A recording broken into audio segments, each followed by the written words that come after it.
একদল খাইছে আরেক দল খাওয়ার জন্য রেডি আছে। পরিষ্কারভাবে এই প্রশাসন ঠিক না করে, রাষ্ট্র সংস্কার না করে আগামী 2 বছর আগে কোনো নির্বাচন আমরা চাই না। শুধু ওনাদের দোষ দিয়ে কি লাভ? একদল খাইছে আরেক দল খাওয়ার জন্য রেডি হয়ে আছে। আমরা এরকম চাই না। আমরা চাই স্বাধীন সার্বভৌম বাংলাদেশ।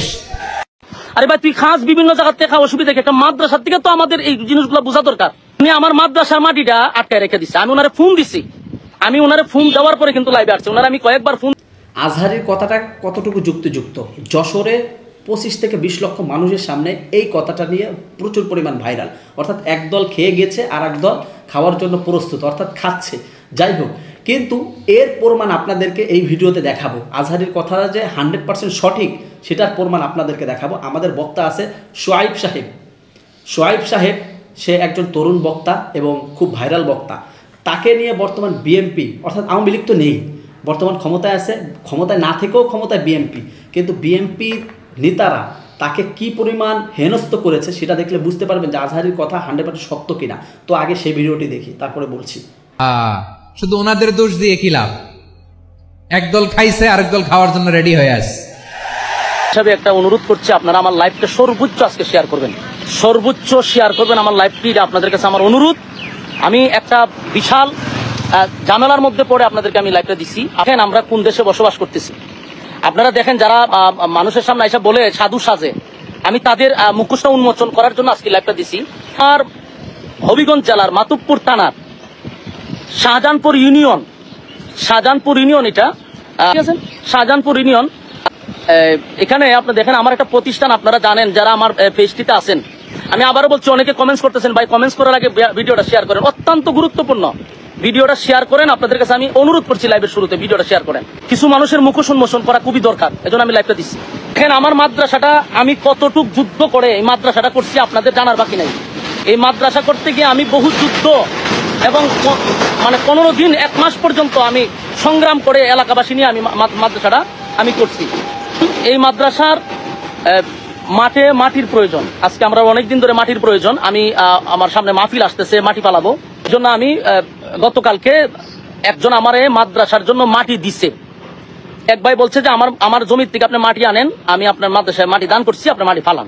প্রশ্ন হইলো, একজনে আমার মাদ্রাসায় দান করছে মাটি, সেই মাটি আমার মাদ্রাসায় ফালাবো, এখানে আমি চাঁদা দিতে হবে কেন? এখানে আমি কেন চাঁদা দিতে হবে? চাঁদার জন্য আপনারা দেখেন, চাঁদার জন্য আমার গাড়িটারে আটকায়ত রাখছে। এখানে আমার মাদ্রাসার মাটি নিতে দিতেছে না, আমার গাড়ি আটকায় রাখছে তারা, আমার গাড়িতে মাল নিতে দিতেছে না। এরপরে এখানে আপনারা একটু দেখেন, আশ্চর্য বিষয় হলো, একটা প্রতিষ্ঠান, মানুষ যেখান থেকেই হোক, মানুষ প্রতিষ্ঠানের প্রতি একটা দরদ থাকে, একটা মায়া থাকে না। আমার এখানে একজন আছে, এরা আমার এলাকারই। তো এখানে এদের বক্তব্য হলো যে আমাদের কিছু এখানে নাই, এখানে আমরা চেয়ারম্যানের নির্দেশে আমরা গাড়ি আটকাইছি। এরা আমার গাড়ি আটকায় রাখছে, এটা হলো তাদের বক্তব্য হলো আমরা চেয়ারম্যানের নির্দেশে আটকায় রাখছি। সেটা তো আমার আর কথা বলে লাভ নাই, কারণ এরা নিরুপায়। চেয়ারম্যানের আদেশ রক্ষা করতে গিয়ে আমার গাড়ি আটকায় রাখছে। মাদ্রাসার মাটি ফালাবো আমি? আমার একজনে মাদ্রাসার মাটি দান করছে। এখন আমরা তো বিভিন্ন জায়গার থেকে, রাস্তাঘাট থেকে চাঁদা নেই, চাঁদাবাজি, তারপরে বিভিন্ন ভাবে আপনার বিভিন্ন জায়গার থেকে চাঁদাবাজি হচ্ছে। তার থেকে যেখান থেকে পারে এখান থেকে এখন ধুম ধারাক্কা চাঁদাবাজি চলতেছে। এখন আমি বাংলাদেশের একটা বড় দলকে বলছি যে এগুলা বিষয়গুলো অবগত থাকা দরকার। আরে ভাই, তুই খাস বিভিন্ন জায়গা থেকে খাওয়া সুবিধা, একটা মাদ্রাসার থেকে তো আমাদের এই জিনিসগুলো বোঝা দরকার। উনি আমার মাদ্রাসার মাটিটা আটকায় রেখে দিচ্ছে। আমি ওনারে ফোন দিছি, আমি ওনারে ফোন দেওয়ার পরে কিন্তু লাইভে আসছে। ওনারে আমি কয়েকবার ফোন দিছি, উনি আমার ফোনটা ধরে বলছে যে তোমার সাথে তো আগেরও কথা হয়েছিল, তুমি টাকা পয়সা দিলা না কেন? একবার মাদ্রাসার মাটি ফালাইতে ওনাকে আমি 20,000 টাকা চাঁদা দিছি। উনার নিজস্ব লোকেরা আমার কাছ থেকে এই চাঁদার টাকা নিছে, কাছে প্রমাণ আছে, ডকুমেন্টস আছে। উনি যে আমার কাছ থেকে চাঁদা নিচ্ছে এটার ভিডিও ক্লিপ আমার কাছে আছে।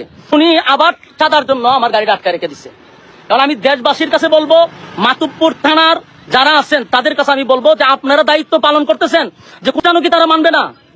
হ্যাঁ, বিএনপির যারা আছেন, আমরা আপনাদেরকে মহব্বত করি, আপনারা নির্যাতিত একটা দল, আপনাদেরকে মহব্বত করি। আপনারা যে মাঝে মধ্যে বলেন যে কে চাঁদাবাজি করে, তা আপনাদের দলের লোকেরা যদি এইভাবে মাদ্রাসা মসজিদ থেকেও চাঁদাবাজি করে, আপনাদের দলের জন্য কোনো কল্যাণ বয়ে আনবে? আমারে বলেন, এটা কি বিএনপির জন্য কোনো কল্যাণ হবে? মাদ্রাসা মসজিদ তো মানুষ মানার কথা। আমার মাদ্রাসাটা আমি যুদ্ধ করে মাদ্রাসা করছি, আজকে আমার মাদ্রাসা মাটি ফালাবো? এখানকার চেয়ারম্যানে তার গুন্ডা বাহিনী দিয়ে আমার মাদ্রাসার মাটি আটকে দিব কেন? আমি বারবার অনুরোধ করছি আমার মাদ্রাসা এটা ছেড়ে দেন।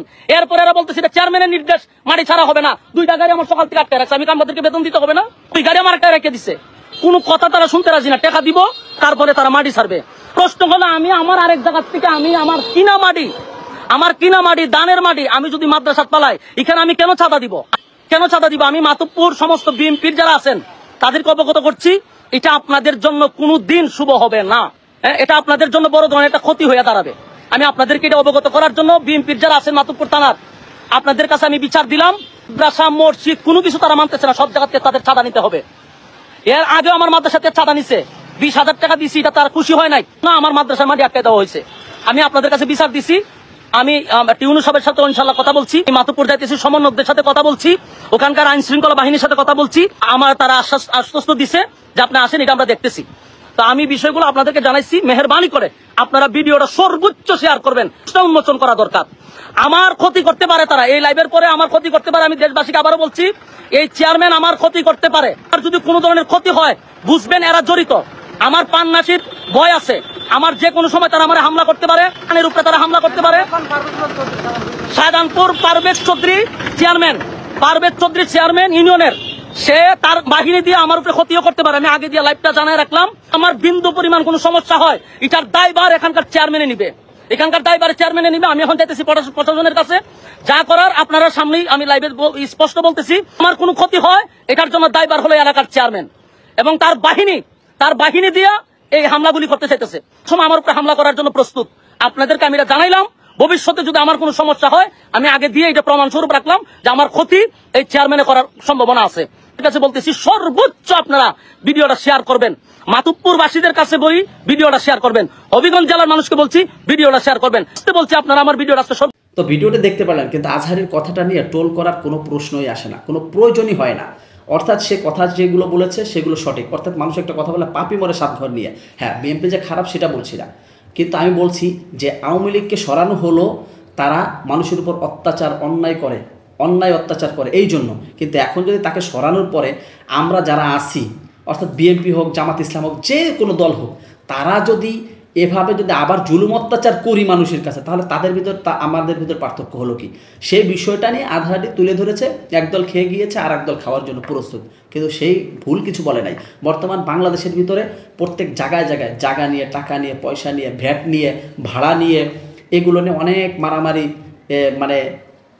অনেক মারামারি চলতেছে যে এ খাবে। অর্থাৎ আওয়ামী লীগ নাই, এখন যে জোর যার মুল্লুকটা। কিন্তু সেই প্রেক্ষিতে আজহারি কথাটা বলেছে, সে কিন্তু ভুল কিছু বলে নাই। এখন ভিডিওটাও আপনাদেরকে প্রমাণ দেখালাম। এখন এই ভিডিও দেখে আপনার মূল্যবান মতামত কি? আজহারির কথাটা কি সঠিক ছিল নাকি বেঠিক ছিল? অবশ্যই কমেন্টে জানাবেন। ভিডিওটি ভালো লাগলে লাইক এবং শেয়ার করার অনুরোধ করছি। তো সম্পূর্ণ ভিডিওটি কন্টিনিউ করার জন্য আপনাকে অসংখ্য ধন্যবাদ। তো সবাই ভালো থাকবেন, সুস্থ থাকবেন। আসসালামু আলাইকুম ওয়া রাহমাতুল্লাহি ওয়া বারাকাতুহু।